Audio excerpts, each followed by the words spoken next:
Boa noite, irmãos e irmãs. Estamos aqui começando o nosso terceiro encontro, dando continuidade à nossa segunda lição. Nós começamos ela na semana passada com o Marcelo. O pastor Marcelo trouxe contribuições muito interessantes. Estava montando a aula para postagem no YouTube, ouvindo a participação de vocês. E ele, tanto é que ele não conseguiu, mais ou menos que passar da metade da aula. Isso, de uma certa forma, é positivo, porque demonstra a participação de todos vocês, enquanto o tema é empolgante, apesar de alguns pensarem: puxa vida, a pública profissão de fé é algo tão inicial, introdutório da fé cristã, e vocês viram o quanto ela é significativa, marcante, e que a gente não pode perder esse marco. E a ideia de a gente estar estudando os marcos espirituais é exatamente isso: trazer a memória, trazer a mente, a fim de que, olhando para as coisas que o Senhor fez no passado, possa nos dirigir, nos orientar a enfrentar as coisas que estamos vivendo hoje, no nosso dia a dia, sem perder o foco de que é o Senhor que começou, o Senhor que continua, e é o Senhor que vai prover todas as coisas. Quando a gente estabelece como marco espiritual, vocês vão perceber que todos os marcos espirituais são providos de um caminho de encontro nosso com Deus e do Senhor com a gente. Sempre vai ser esse caminho de encontro. Mas a conclusão que eu chego é que sempre quem dá o primeiro passo nesse caminho é o Senhor. O Senhor sempre que Ele dá o primeiro, o segundo, e aí Ele, nesse trajeto, Ele vem chamando, e quando nós voltamos nosso olhar e atendemos ao seu ouvido e nos encontramos, é estabelecido algum tipo de marco das nossas vidas. E vimos então o segundo marco, que é o marco da profissão de fé, expressado pelo batismo, e a gente trabalhou bem, principalmente sobre o porquê o batismo e como o batismo como marco nas nossas vidas. E nós paramos exatamente nos textos bíblicos que associam o marco do batismo como uma referência a uma ressurreição espiritual na nossa vida. Ou seja, que nós morremos e é um ato de morte e de ressurreição. Quando a gente pensa em morte, significa o quê? Quando você pensa em morte? Fim da vida. O que mais? Final de ciclo. Parar a existência. Né? Parar uma existência. O que mais a gente pode pensar? Quando a gente pensa em morte, estabelece o fim de uma história. Acabou a história. Encerrou.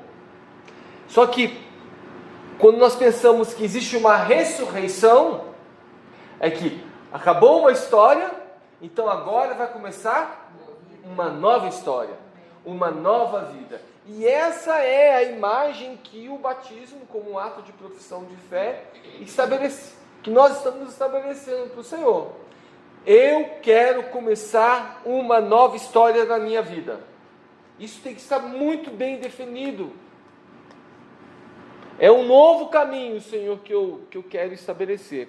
E daí é a razão pela qual eu trouxe esses textos bíblicos que o Marcelo iria tratar ao final da aula, exatamente que faz essa referência do batismo com uma declaração de fé, de que eu reconheço que uma história acabou e que eu morri para ela e quero começar uma nova história ressurreta em Cristo. E aí então, esses 3 versículos que a gente vai ler aqui, Romanos 6,4: fomos, pois, sepultados com Ele na morte pelo batismo, para que, como Cristo foi ressuscitado dentre os mortos pela glória do Pai, assim também andemos nós em novidade de vida. Gente, esse texto de Romanos 6:4, ele é muito forte, porque ele faz a associação de uma ressurreição para uma vida, para uma novidade de vida presente, agora, nessa nova história que a gente está tratando. Você quer fazer uma observação, Ed? Não, eu só disse assim, é aqui e agora. Isso. Começou agora. Graças a Deus. Colossenses 2:12, tendo sido sepultados juntamente com ele no batismo, no qual igualmente fostes ressuscitados mediante a fé no poder de Deus que o ressuscitou dentre os mortos. Colossenses 2:12. É um outro texto muito forte nessa declaração, aonde, quando isso demonstra, reforça a ideia de que aquele ato simbólico, como foi bem colocado na última aula, foi um ato solene, aonde você você literalmente se colocou numa posição de sepultamento, é uma liturgia de um sepultamento. Ali estava morrendo uma velha criatura, uma criatura caída, e através de um processo sobrenatural de ressurreição, está se levantando um novo homem e uma nova mulher. A imagem da ressurreição, do batismo, gente, ela tem que estar bem demarcada na nossa vida.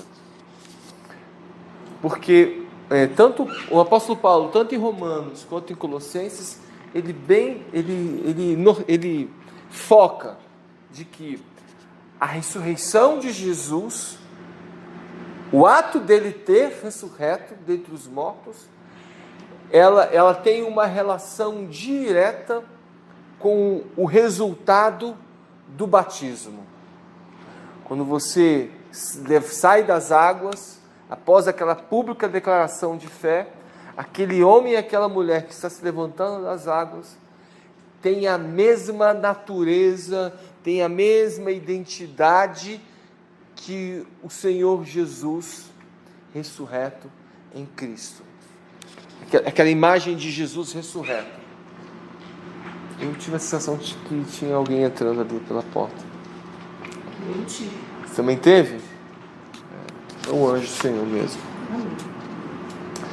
1 Pedro 3:21, a qual figurando o batismo agora também vos salva, não sendo a remoção da imundície da carne, mas a indagação de uma boa consciência para com Deus, por meio da ressurreição de Jesus Cristo.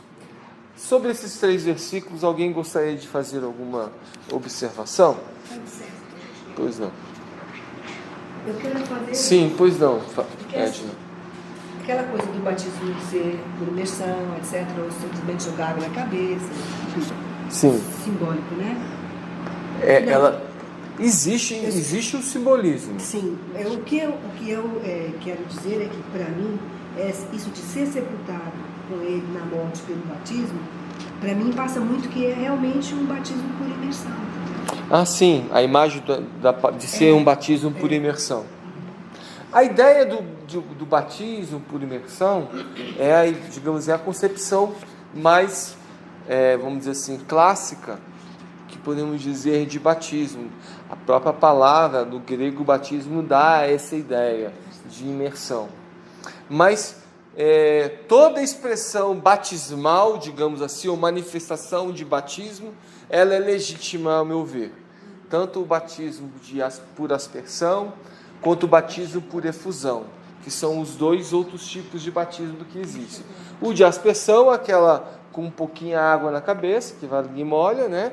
E o de efusão, que foi muito utilizado na Idade Média, que a pessoa ficava, e até a Igreja Ortodoxa, ela utiliza muito, você fica dentro de uma tina, e aí a pessoa que está celebrando o batismo, ela pega a água e vai jogando água sobre você, água escorrendo de cima para baixo, né? Ela é uma... a pessoa fica dentro da tina, mas ela não necessariamente mergulha. Você fica jogando água em cima dela, fazendo jogando água por cima. Às vezes você joga água com a mão, derrama, né? Então, aquele filme Casamento Grego tem uma cerimônia de um batismo por efusão lá, vocês se lembram aquela comédia, O Casamento Grego? Alguém já viu? Assisti, mas então, faz tantos anos que aí eu tem uma cena lá que ele está lá dentro de uma tina cheia de flores, etc. Quando ele vai, entre aspas, antes do casamento, converter à igreja ortodoxa grega, ele passa por uma celebração de um batismo ali, de vínculo com a igreja ortodoxa, né? Mas então, e o fato de ser ou com pouca água, ou com muita água, o mais importante não é necessariamente a quantidade de água, mas é a sua declaração de fé, de que eu morri, uma velha pessoa está morrendo e uma nova está ressurgindo nesse ato, em Cristo Jesus. Certo? Alguma observação? Ana? Não? Tranquilo? Então vamos seguir. Próximo slide. Então, quando algo que nós procuramos fazer, dar muito do enfoque, que o ato do marco espiritual do batismo, por ser uma pública profissão de fé, é uma expressão de testemunho, de você testemunhar a sua fé, de você fazer uma declaração de fé daquilo que Deus está fazendo na sua vida. E aí vem um termo que a gente já tinha colocado, né? Nós dividimos em 3 perguntas, que o Marcelo bem pontuou no início, que era: por que o batismo nas águas é um marco nas nossas vidas? E exatamente o segundo ponto é: por que o batismo, que é para você um testemunho de uma fé vencedora? Porque o batismo, ele é um testemunho de uma fé vencedora. Infelizmente, esse conceito de fé vencedora, ele tem sido, vamos dizer assim, mal concebido. Eu coloquei assim: o testemunho de nossa fé por meio do batismo é, para além dele, portanto, a maior expressão de uma fé vencedora. Ela não é a única, mas ela, para mim, é a maior expressão de uma fé vencedora. Eu morri e agora sou nova criatura em Cristo Jesus. Eu agora me arrependo dos meus pecados e vivo agora para servir ao Senhor. Eu tive um encontro com Ele e agora eu reconheço e declaro que Ele é Senhor da minha vida e que agora eu tenho uma nova vida em Cristo. O que faz o quê? O que não é uma fé vencedora? Algumas pessoas têm tido uma imagem deturpada de que a fé vencedora seria uma fé que a pessoa teria conquistas do ponto de vista material. Isso não pode ser associado com uma fé vencedora. Fazer essa relação direta para mim, não é uma heresia. Eu entendo assim. Vou dar um exemplo para você. Quem a Bíblia chama do homem nascido de mulher mais digno? Falado pelo próprio Senhor Jesus. João Batista. Você tem em João Batista um homem com uma fé vencedora? Pois é. Mas esse homem que o próprio Senhor Jesus disse que houve nenhum maior do que ele nascido de mulher. Como ele vivia? No deserto, vestido de pele de camelo. A dieta dele: mel silvestre e gafanhoto, né? E ainda morreu como? Decapitado. Morreu na derrota. Morreu na gola, né? Esse é um exemplo de uma fé vencedora. Se a gente for observar nos conceitos dessa realidade que nós vemos hoje, se qualquer um de nós formos falar com essa característica para alguém sobre, olha, isso é uma fé vencedora, eu falo assim, olha, eu quero saber não. Porque a leitura deste mundo não concebe fé vencedora com um vínculo ligado ao ser, mas sim ligado ao ter. Eu quero ter isso, eu quero ter aquilo, eu quero poder fazer isso, eu quero alcançar isso. Mas aí também... Pois não. Pois não. São propósitos específicos, né? Então João veio com o propósito de abrir o caminho, né? Para o Senhor, de anunciar que o Senhor Jesus viria. Então ele teve uma missão específica. Sim. Nem todos temos essa mesma missão. Sim, eu entendo o que você está colocando. Cada um tem um chamado do Senhor. Nem todos. Nós não fomos chamados todos para viver no deserto, comer gafanhoto, etc. etc. Tem João Batista, tem Salomão. Da mesma forma que tem João Batista, tem Davi. Né? Sim. E tem vários outros. Tem os apóstolos, todos tiveram uma vida, né, de, digamos assim, de sacrifício. Né? Sim. Deixar tudo e seguir só Jesus, todas as coisas desse mundo. Qualquer um deles, e com respeito, e nós também, mas não precisa, você colocou o ponto-chave. O ponto-chave é: Deus chegou e falou assim, João, olha, o meu projeto de vida para você é esse. E ele entrou, e ele seguiu esse projeto que Deus havia estabelecido. E todos nós... E isso é o que faz uma fé vitoriosa. Todos os apóstolos também, no mesmo caminho. E nós também. Deus tem projetos estabelecidos para cada um de nós. Vai se tornar uma fé vencedora se a gente discernir essa vontade, qual é essa vontade que Ele colocou para nós, e trilhar dentro desse caminho. Isso que vai fazer essa fé uma fé vencedora. Agora, desculpa, mas então, no caso de Salomão, por exemplo, do meu ponto de vista, Salomão caiu, ele não teve uma fé vencedora. Mas Davi não caiu. Mas ele se arrependeu ao final da vida dele. É? Sim. Se arrependeu. Okay. Duramente, mas ele se arrependeu. O próprio livro de Eclesiastes e Provérbios são livros que representam, exato, de um arrependimento. O que importa é ter Deus, né? Isso. No fim ele fala isso. Marcelo, você ia fazer uma observação? Não, achei interessante essa pontuação da Ana, porque ajuda a gente a entender aqui o seu ponto, que é essa questão da fé vitoriosa, não do estilo vitorioso, do estilo de vida vitorioso, que é o que você está combatendo.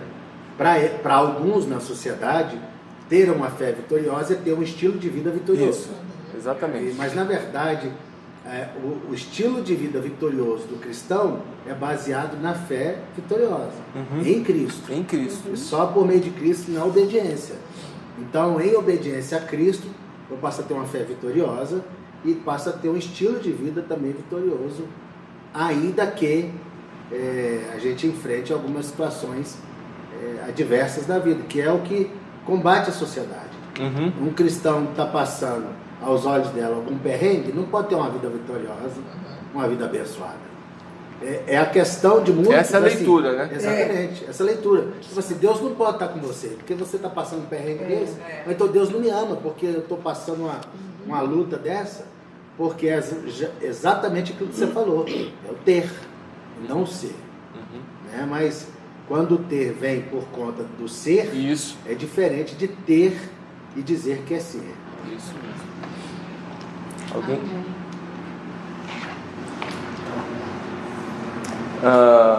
Vamos ler esse texto, 1 Coríntios 2:9. Quem pode ler? 1 Coríntios 2:9. Mas como está escrito, nem olhos viram, nem ouvidos ouviram, nem jamais penetrou em coração humano o que Deus tem preparado para aqueles que o amam. Esse versículo de Paulo faria qualquer um que pensa a imagem do ter, de conquistar, quanto eles estão sendo engodados por eles mesmos. Porque o que Deus tem preparado para nós é muito maior do que esse mundo tem a nos oferecer. E aí vem o apóstolo falando, nem olhos viram, nem ouvidos ouviram, nem passou no coração humano, não tem uma ideia mínima daquilo que Deus tem preparado para aqueles que o amam. Eu sei disso. E isso é uma fé vitoriosa. Porque quando a gente condiciona e foca a nossa fé nessa questão, a gente entende, por exemplo, a postura de Estevão, quando ele estava sendo martirizado, lá em Atos capítulo 7, se não me engano, 7 e 8, onde ele estava sendo apedrejado, e ele contempla o Senhor, Pede que perdoe. e ele fala, olha, estou vendo o Senhor. E aí quando ele falava que estava vendo o Senhor, aí que o povo pegava a pedra mais pesada. Mas naquele exato momento, a contemplação daquilo que o Senhor tinha preparado, que ele estava visualizando, era tão grande que nem sentia a pedra, ou se sentia, a dor que sentia diante daquilo que ele estava visualizando era pequeno.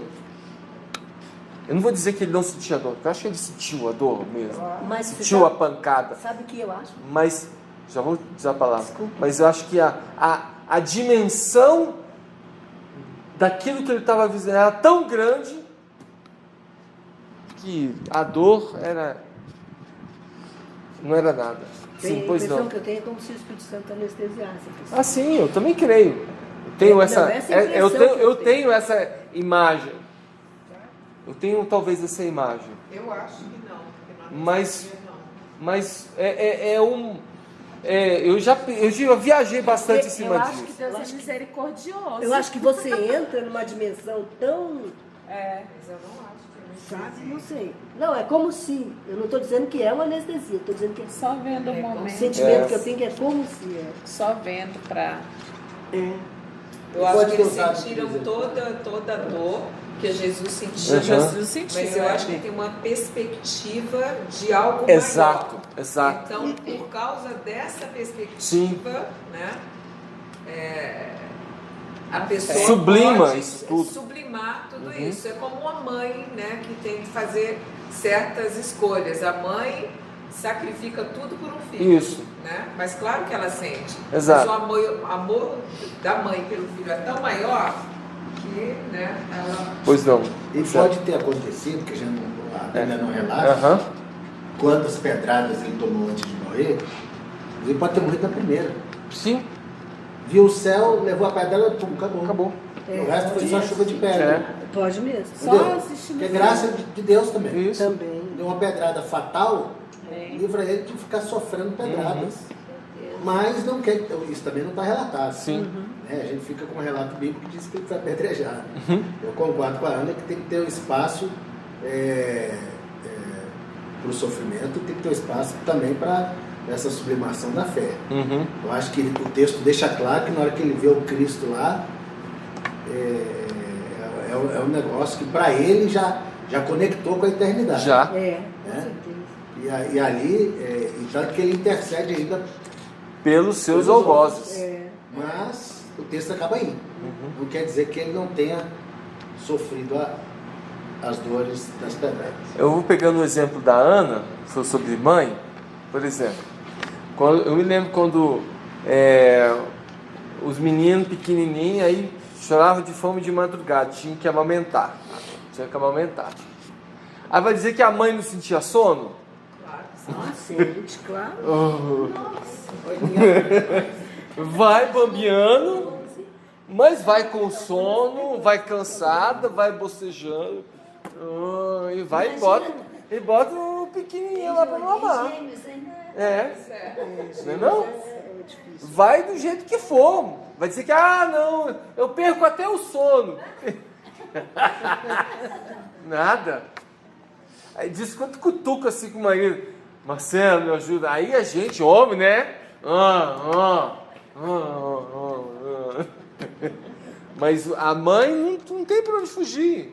E é mais ou menos esse sentimento que eu creio que a fé leva e que a Ana bem exemplificou. Vamos ver outro texto aqui de Tiago 1,12, por favor.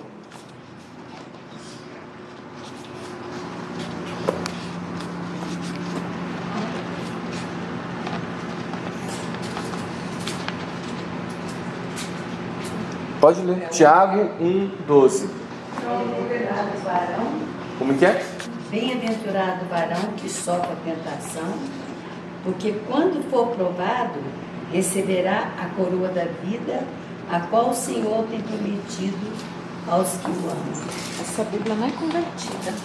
Bem-aventurado é aquele que suporta com perseverança a aprovação, porque depois de ter sido aprovado, receberá a coroa da vida, o qual o Senhor prometeu aos que o amam. Eu estou brincando com ela, porque está o varão ali. Bem-aventurado A Renata leu, a minha esposa leu a Bíblia da mulher, sabe? Ela leu a Bíblia da mulher, ela é feminista. O que diz a Bíblia? Diz como? Bem-aventurado é aquele que suporta com perseverança a aprovação, porque depois de ter sido aprovado, receberá a coroa da vida, a qual o Senhor prometeu aos que o O amam. senhor dá homem, minha dá o varão, é mais suave. Luiz, você deixa eu acrescentar Pois não, lógico. 1 de Pedro? 1 de Pedro 2,19, que diz assim: porque é louvável que, por motivo de sua consciência para com Deus, alguém suporte aflições, sofrendo injustamente. Onde que está? Não, 1 Pedro, que ela 1 de deu Pedro 2,19, um outro texto. Mas esse texto de Tiago 1,12, ele faz uma relação de contemplação dessa fé vitoriosa. Quando eu faço minha pública profissão de fé, eu estou projetando, estabelecendo que, a partir de agora, eu estou pautado pelaquilo que o Senhor promete, e não necessariamente pelas coisas que estão nesse mundo. Eu estou pautado pela dimensão do reino. A dimensão do reino, desse reino que chegou até nós, desse governo que chega até nós e que nos dá esperança. E essa dimensão do reino, a própria Bíblia fala que o reino a qual nós estamos pertencendo, como dizia Jesus, não é deste mundo. O reino dele vai além. E quando nós professamos a nossa fé pelo batismo, fizemos essa pública declaração a quem servimos, que estamos arrependidos dos nossos pecados e que estamos morremos para essa realidade e nos dispomos a viver a realidade do reino de Deus. Então a coisa seria diferente, né? Se a gente andasse mais frequência nessa verdade.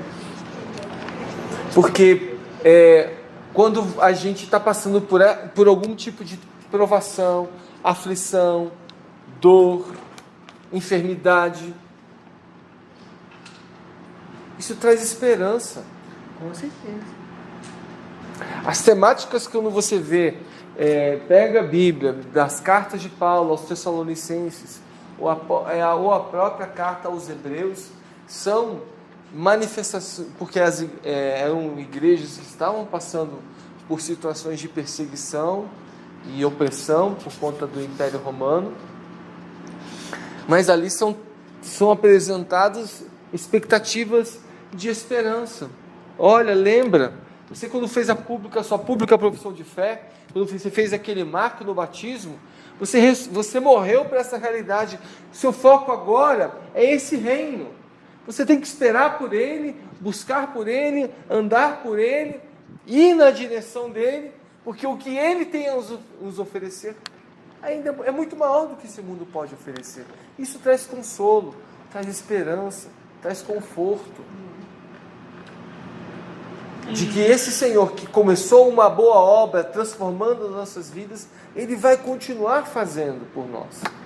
Você ia falar alguma coisa, Renata? Não, eu fiquei assim, muito tocada com esse versículo de 1 Pedro 19. Você já viu o resto? Dentro, estava lembrando, né? Até o final. Porque a gente quer estar sempre agradando a Deus e o que agrada a Deus é contrário àquilo que a gente, os nossos conceitos, Nossa aquilo que a natureza. gente pensa, a nossa natureza. Então vamos seguindo em frente.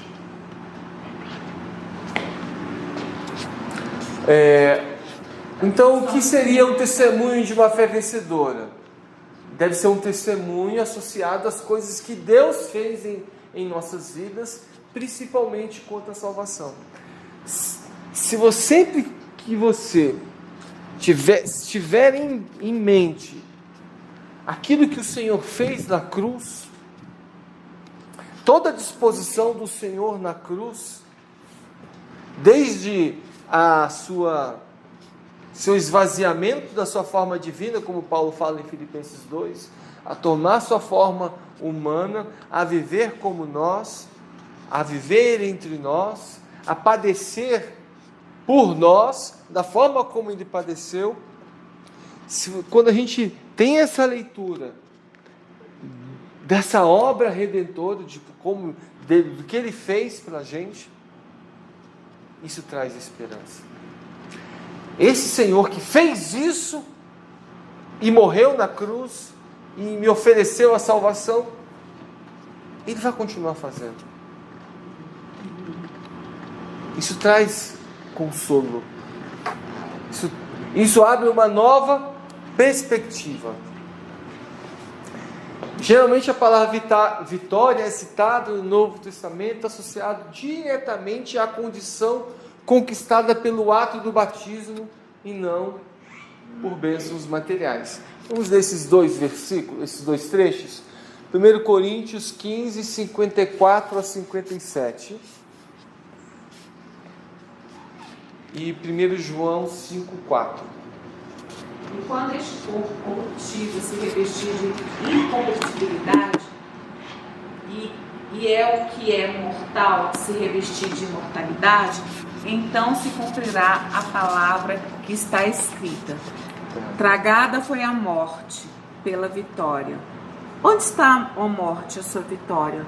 Onde está, ó morte, o seu aguilhão? O aguilhão da morte é o pecado, e a força do pecado é a lei.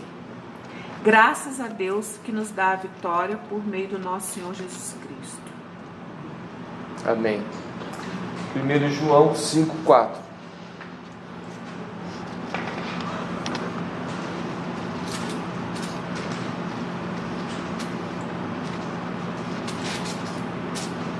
Porque todo que é nascido de Deus vence o mundo. E esta é a vitória que vence o mundo, a nossa fé. Tanto Paulo quanto João, então, eles trazem, digamos assim, o foco de que quando nós vivenciamos pelas águas do batismo, nós estamos então projetando o nosso olhar para essa nova realidade espiritual da promessa da ressurreição, da esperança da glória que há de vir, da esperança que esse reino que há de vir já começou a estar dentro de nós e que até a gente se encontrar com Ele é o que vai estar nos dando renovo e fortalecendo a nossa fé. Vamos então para o terceiro e último ponto desse marco espiritual, que são quais as relações entre o testemunho diante dos homens e o testemunho diante de Cristo nas regiões celestiais. Por quê? Quando nós testemunhamos, e o ato do batismo, a profissão de fé, é um ato de testemunho, nós cremos, por conta do que Jesus mesmo falou, Ele próprio testemunha diante do Pai na presença dos anjos. Isso está em Lucas, a referência está aqui, ó, Lucas 12:8. E digo-vos que todo aquele que me confessar diante dos homens, também o Filho do Homem o confessará diante dos anjos de Deus. É um ato, então, quando nós professamos a nossa fé, Deus também professa o nosso nome diante do nosso Pai que está nos céus, e diante de todo mundo espiritual ao nosso derredor. E aí vem uma especulação, né? Por que o inferno tanto tem ojeriza por você pregar o Evangelho? Porque quando você está pregando o Evangelho, não é só por alguém sair da condição de pecador e arrependido e entrar para o reino.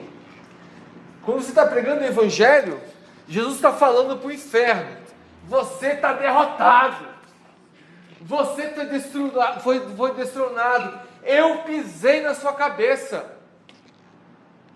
O Senhor Jesus declara isso para ele. Você acha que alguém vai dizer: poxa, de novo, eu estou sabendo, mas lá vem o Senhor Jesus diante dos anjos falando: olha, você foi derrotado, você foi pisado e você vai ser lançado no inferno.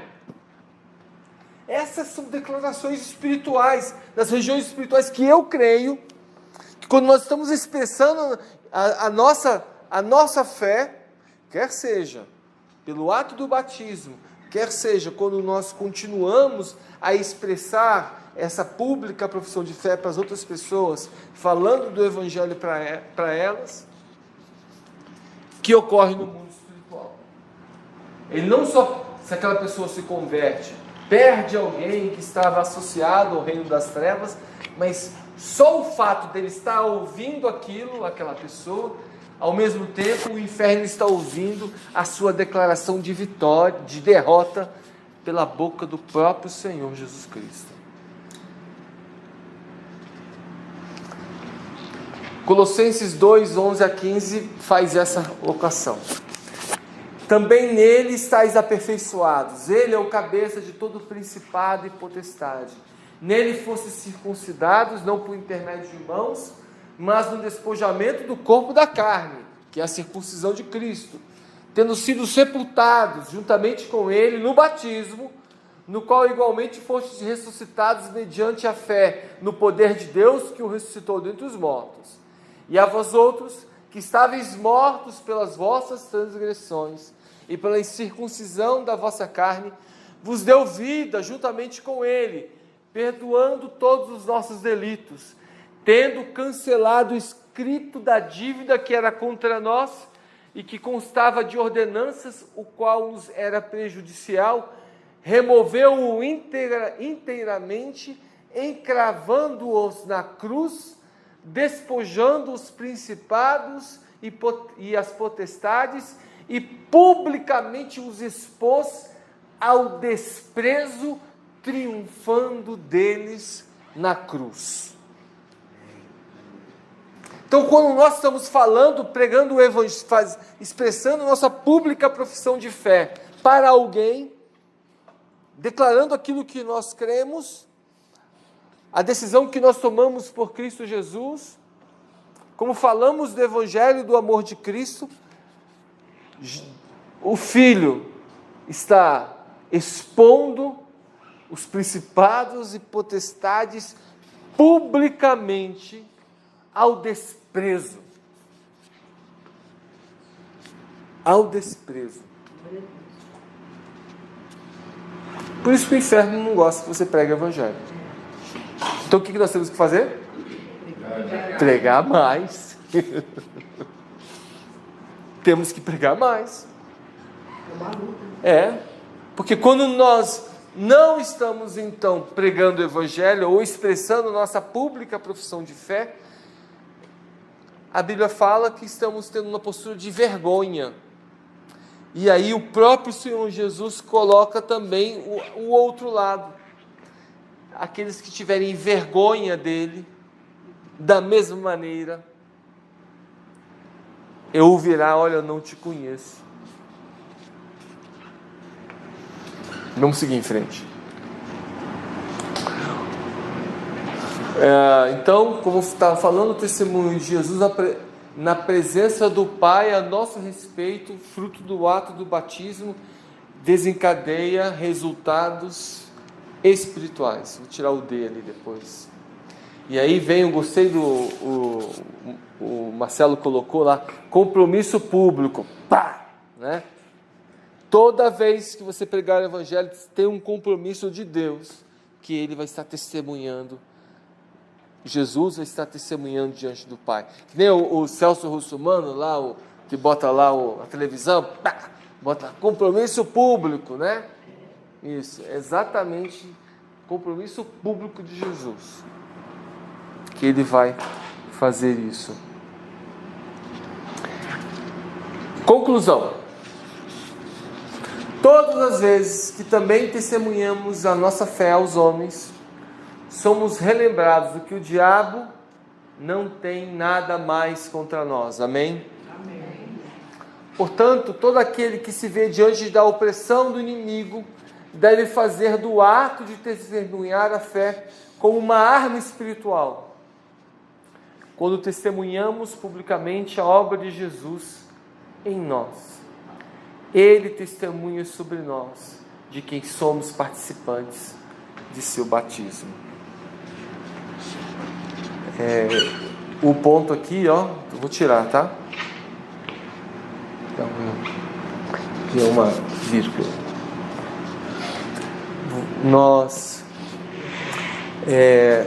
Essa é a imagem que temos que ter. Então, quando você estiver passando por algum tipo de luta, lembra do seu batismo. Lembra daquele momento. Lembra de quando você falou que entregou a sua vida a Jesus. Lembra que aquilo que foi uma manifestação pública. Lembra que naquele momento Jesus também falou diante dos anjos, diante do Pai, dizendo que você tinha um vínculo com Ele. Lembra que naquele dia você morreu para este mundo e ressuscitou para uma nova realidade. Se lembra que agora você está voltado para uma fé vitoriosa, não pautada nos princípios deste mundo, mas nos princípios do reino, que já veio, está em nós e ainda será mais glorioso ainda. E se lembra de que você, naquele momento, se tornou participante do batismo de Jesus. Amém? Amém. Alguém gostaria de fazer alguma observação? Então nós estamos encerrando esse segundo marco espiritual. Na semana que vem vamos entrar no terceiro marco espiritual, que será o batismo com o Espírito Santo. Amém? Divulguem, convidem pessoas. Vamos orar para que as pessoas venham, né? Isso. Não apenas convidem, tentem fazer, olha, quer que a gente se encontre para ir junto? Já pausou aí? Não, já vou pausar agora. Vou explicar agora.